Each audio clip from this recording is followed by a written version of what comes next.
Bismillahirrahmanirrahim. Assalamualaikum warahmatullahi wabarakatuh. Alhamdulillah.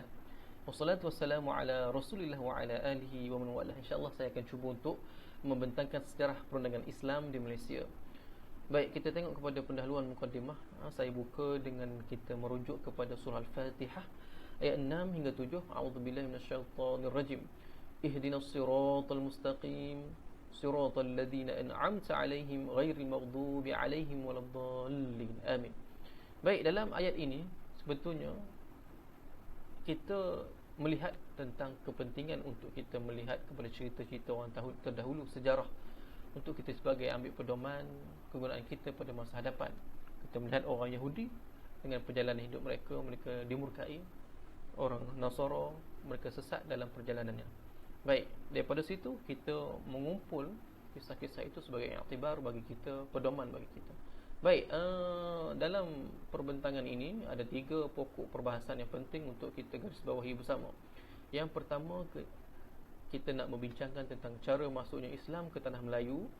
Yang kedua, kita nak melihat kepada perbezaan yang berlaku ke atas pelaksanaan syariat pada zaman sebelum dan setelah kedatangan British ke tanah Melayu. Dan yang ketiga, kita akan melihat kepada faktor-faktor yang mempengaruhi kejayaan pelaksanaan syariat secara total di dalam sesebuah negara. Untuk tajuk pertama, yang kedua, saya rasa saya nak cepat sebab benda tu benda fakta. Yang ketiga ni baru kita perbincangan yang agak kritikal. Baik, yang pertama, cara masuknya Islam ke tanah Melayu. Kita tengok kepada Hamka menyebutkan bahawa penduduk tanah Melayu sebetulnya sudah menyediakan wadah dalam jiwa untuk menerima agama yang mengajarkan ketuhanan yang Maha Esa.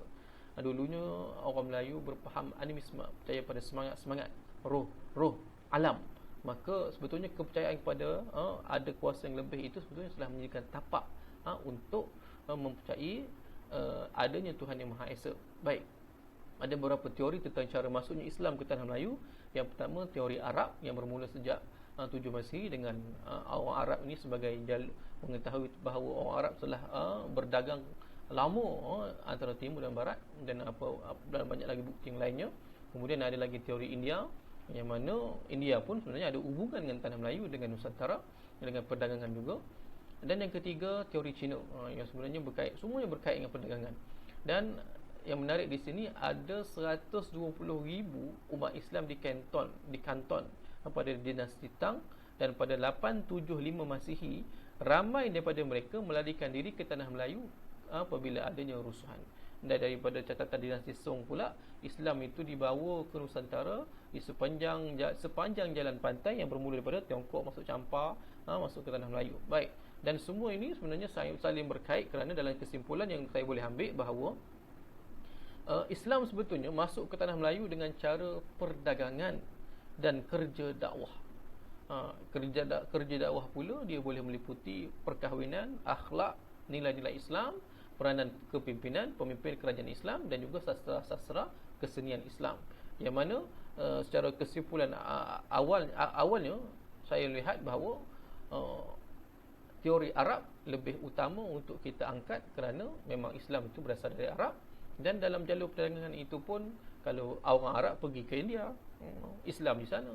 Orang Arab pergi ke China, Islam di sana. Dan apabila asimilasi ini berlaku, jalur perdagangan ini sebetulnya saling menyokong antara satu sama lain. Yang mana agama Islam berasal daripada tanah Arab, dan Sumatera, Nusantara, tanah Melayu juga mendapat kebaikan dengan hasil kerja dakwah tadi. Allahumma salli ala Muhammad. Baik, yang kedua, kita tengok kepada perbandingan pelaksanaan syariah di tanah Melayu sebelum dan setelah kedatangan British. Secara ringkasnya, syariat Islam sebelum kedatangan British ini adalah tanah Melayu kesemua mereka mengamalkan, melaksanakan syariat Islam sebagai undang-undang. Raja Sultan sebagai penguasa mutlak, ketua politik, ketua pentadbiran, ketua agama. Jadi seluruh syariat Islam itu dilaksanakan dengan jayanya. Ada beberapa bukti bertulis tentang syariat perundangan yang tertulis sebagai bukti, seperti Batu Bersurat, Kanun Melaka, Undang-Undang Pahang, Undang-Undang 99 Perak, Undang-Undang Kedah, dan juga sebagaimana yang berlaku di negeri Johor. Allahumma salli ala Muhammad. Kemudian kita tengok kepada setelah kedatangan British masuk tahun 1784 dengan memulakan propaganda, mengambil Pulau Pinang, negeri-negeri Selat, memasuki negeri-negeri bersekutu seperti Selangor, Perak, Negeri Sembilan, Pahang, dengan dimulai dengan perjanjian Pangkor. Sultan terpaksa menerima residen yang menasihat segala urusan pentadbiran dan perundang-undangan, kecuali hal-hal yang melibatkan agama. Agama pula hanya terbatas dalam hal keluarga, hal ibadat dan juga sedikit hal jenayah yang sebetulnya hanya melibatkan hal-hal personal ataupun hal-hal yang melibatkan individu. Baik, dan perjalanan seterusnya sehinggalah kepada kemerdekaan, yang mana sedikit demi sedikit keseluruhannya membawa kepada kesimpulan bahawa British masuk membawa undang-undangnya sendiri dan hanya menyisakan sedikit kepada raja-raja Melayu dalam pelaksanaan ibadat-ibadat yang bersifat personal. Baik, dan kita tengok bagaimanakah perbandingannya secara kesimpulan di sini. Pada sebelum kedatangan British, syariat Islam sebagai tiang seri, sultan menjadi ketua agama dan ulama menjadi penasihatnya. Setelah kedatangan Islam, kedatangan British, syariat Islam ni terpinggir sedikit demi sedikit dan sultan hanya berkuasa melibatkan hukum ataupun undang-undang keluarga Islam, ibadat dan sedikit hal jenayah. Dan mahkamah Islam pula yang pada dulunya asalnya mahkamah yang tinggi yang meliputi semua urusan, pada zaman British berada di bawah mahkamah sivil, dan sehinggakan pada Ordinans 1948 memisahkan pula mahkamah syariah daripada mahkamah persekutuan secara terus. Baik, itu yang kedua. Yang ketiga, yang ini menarik, kita akan melihat kepada faktor-faktor yang mempengaruhi kejayaan pelaksanaan syariah secara total di dalam sesebuah negara. Baik, saya melihat kepada Sirah Nabawiyah adalah panduan yang terbaik sebagai pemula, kerana Nabi bermula daripada penyediaan dan pembinaan tapak asas di Mekah dengan sahabat dibina dengan keyakinan akidah, sehingga kan apabila pelaksanaannya di Bandar Madinah setelah hijrah, yang mana kalau kita lihat pada fasa Madinah, banyak ayat Quran yang turun yang menceritakan tentang fiqh, hukum hakam. Kalau pada fasa Mekah banyak menceritakan tentang akidah, keyakinan. Baik, kita tengok. Yang pertama, faktor yang mempengaruhi kejayaan pelaksanaan syariah adalah yang pertama, apabila menanamkan akidah dan iman yang mantap dalam setiap lapisan masyarakat. Saya sebutkan tadi, Rasulullah SAW sebagai contoh utama telah menanamkan keyakinan yang mantap teguh dalam jiwa para sahabat, sehingga kan apabila telah mantap iman keyakinannya, suruhlah apa saja syariat yang turun selepas itu, maka sahabat akan segera melaksanakan. Yang kedua, berkait dengan pemimpin yang berkepribadian mulia dan berwibawa. Nabi SAW sebagai Al-Quran berjalan, sebagai akhlak yang tertinggi, akhlak yang mulia, memberi contoh tauladan yang terbaik. Ramai sahabat yang masuk Islam kerana tertarik dengan kepribadian akhlak Nabi yang mulia dan kewibawaan yang ada pada diri Nabi SAW. Apabila seorang pemimpin itu mempunyai sifat-sifat yang begini, dia mampu menarik keyakinan, menarik kepercayaan orang ramai ataupun rakyat untuk mengikutinya. Maka di sini saya letakkan faktor yang kedua untuk kejayaan pelaksanaan syariah adalah pemimpin. Faktor kepimpinan yang mana boleh mempengaruhi rakyat untuk mengikut apa saja gagasan yang hendak dibawa. Dan yang ketiga, sistem perundangan dan sistem yuridisial yang mantap dan bersedia. Yang ini kita melihat kepada contoh yang dibawa oleh Madinah, dalam piagam Madinahnya, yang mana untuk dalam bernegara perlu kepada suatu sistem perundangan bernegara untuk menjadi dasar asas untuk mengatur perjalanan negara.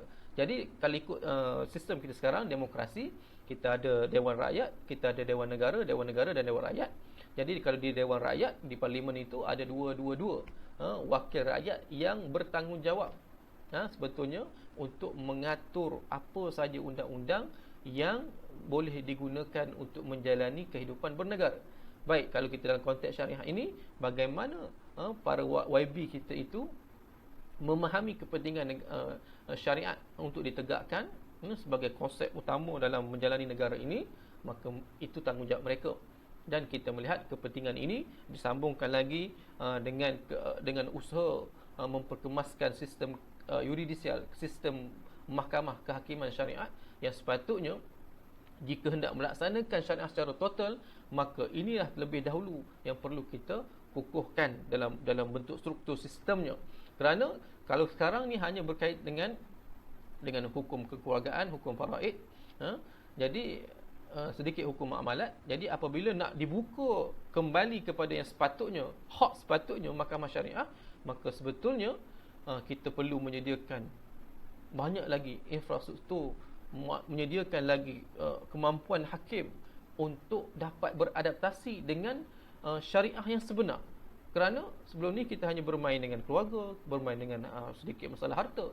Tetapi apabila masuk ke ranah syariah yang sebenar, maka ia merangkumi semua teknologi, perubatan, hukum-hukum sosioekonomi, sosiopolitik, hukum-hukum yang melibatkan sebetulnya keseluruhan kehidupan manusia yang sepatutnya berada dalam sistem perundangan yang telah digariskan oleh Islam secara sumul. Baik, dan yang ketiga, saya melihat untuk memastikan kejayaan pelaksanaan Islam, mahkamah syariah, pelaksanaan syariah secara total dalam sesebuah negara adalah dengan adanya budaya ijtihad dan budaya ilmu dan ijtihad.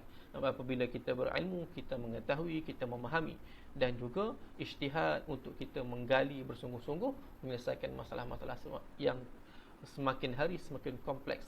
Jadi begitulah Islam, Islam telah menjadikan tapak untuk umatnya, untuk penganutnya beradaptasi dengan apa saja suasana zaman, suasana masa, suasana keadaan.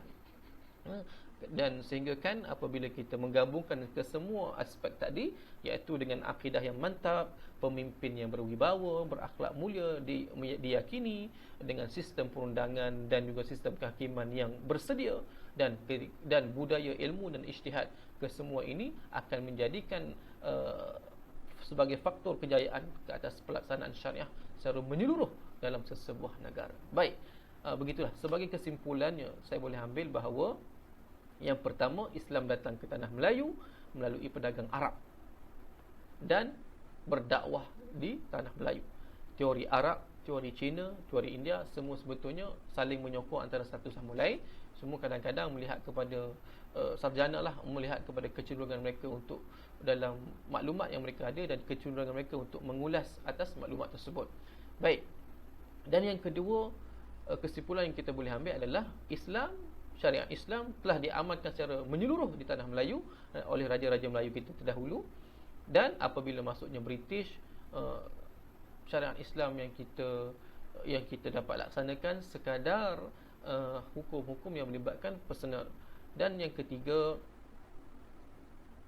faktor untuk kejayaan penerapan syariat secara menyeluruh adalah dengan melihat bahawa keyakinan base tapak yang kukuh di dalam jiwa iman dalam masyarakat, kepimpinan yang berwibawa, diyakini, akhlak mulia, sistem perundangan dan sistem yuridisial yang bersedia untuk memikul tanggungjawab berat ini, dan yang ketiga, budaya ilmu dan ijtihad yang mewarnai sebetulnya suasana syariah zaman sekarang, zaman moden, zaman mutakhir ini. Jadi begitulah perbahasan saya, perbincangan saya pada kali ini. Mudah-mudahan memberi sedikit sebanyak kebaikan dan masukan untuk kita semua. Jadi waktunya sangat singkat sebetulnya. Setakat ini sajalah, insya-Allah mudah-mudahan dapat kebaikan. Jazakallahu khairan katsira, wallahu a'lamu bis-shawab. Assalamualaikum warahmatullahi wabarakatuh. Sekian.